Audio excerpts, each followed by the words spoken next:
जल चढ़ावे चला सावन सोमवार में शिव के दरबार में ना। जल चढ़ावे चला सावन सोमवार में शिव के दरबार में ना। कांवड़ सुंदर तू सजावा धानी गोटा लगावा। कांवड़ सुंदर तू सजावा धानी गोटा लगावा। जलवा लेके चला जाए देव घर में शिव के दरबार में ना।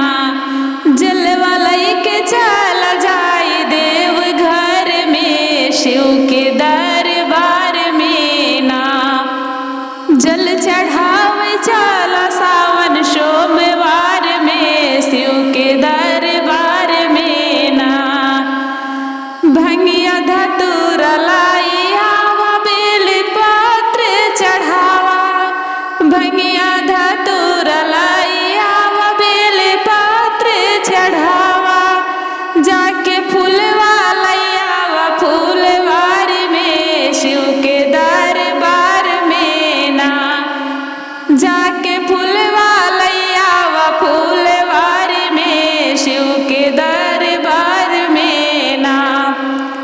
जल चढ़ावे चला सावन सोमवार में शिव के दरबार में ना। करा भोले के जाप मन में श्रद्धा के साथ। करा भोले के जाप मन में श्रद्धा के साथ।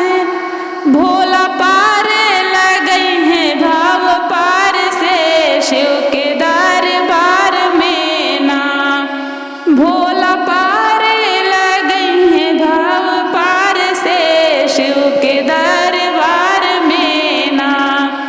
जल चढ़ावे चला सावन सोमवार में शिव के दरबार में ना।